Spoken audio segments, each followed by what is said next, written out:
Naša Majka si toto ocenenie jednoznačne zaslúži, pretože nesmierne veľmi usilovná, pracovitá, vytrvalá, čestná, veľkorysá, celovedomá, empatická, vždy nám pomôže a poradí. Chodíme s ňou na rôzne výlety. zábavné výlety a naša Majka je jednoducho A náš najkrajší a najsilnejší zážitok s ňou, všetky naše spoločné zážitky sú výnimočné, sú krásne a sú veselé a vtipné. Prečo si Majka zaslúži toto ocenenie? Majka je telom aj dušou Fénixáčkou, vo svojom voľnom čase sa venuje deťom, organizuje pre nich rôzne akcie a výlety, nielen pre nich, ale aj pre ich rodičov. Zapája sa do akcií a víziev, ktoré organizuje Fénix. Vychováva si ďalších svojich nasledovníkov, vedie ich k práci na projektoch a ich realizácii. Čiže je vzorom pre všetkých ostatných.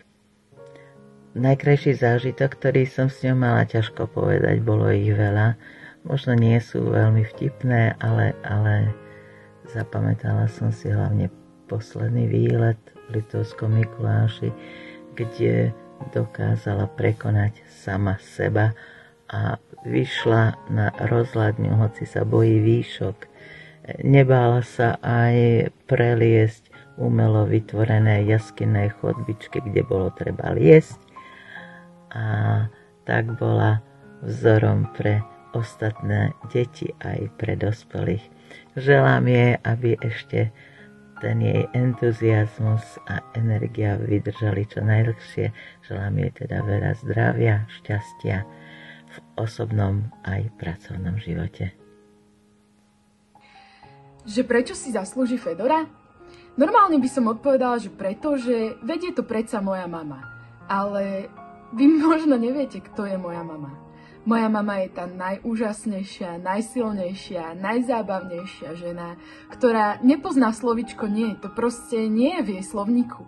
A kedykoľvek sa cítite, že vy máte vo svojom slovníku iba nie, tak vždy je tu moja mama, lebo pre moju mamu je všetko možné a pre moju mamu nič nie je prekážkou. A pre moju mamu existujú iba riešenia. A je jedno, že ako dlho to riešenie potrvá, neexistuje nie.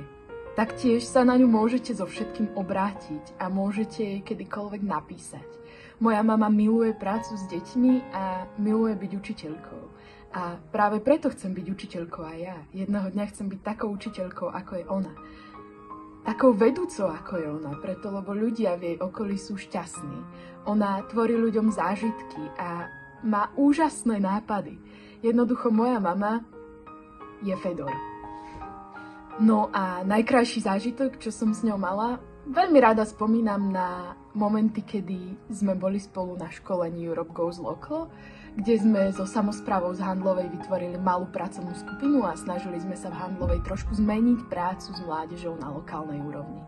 Boli to víkendy, kedy sme sa veľa učili, ale tiež sme sa veľa smiali a veľa sa zabávali a veľa sme premýšľali, boli sme kreatívni a vtedy som pochopila, že dynamika vzťahu a práce s mojou mamou, ktorú mám, je jedinečná a že je veľmi dobré, keď sme spolu tým. A že sme spolu tým nielen na Europe Goes Local, ale sme spolu tým aj v živote. A preto to funguje. A to je jedna z mojich najšťastnejších spomienok s Fénixom a s mojou mamou.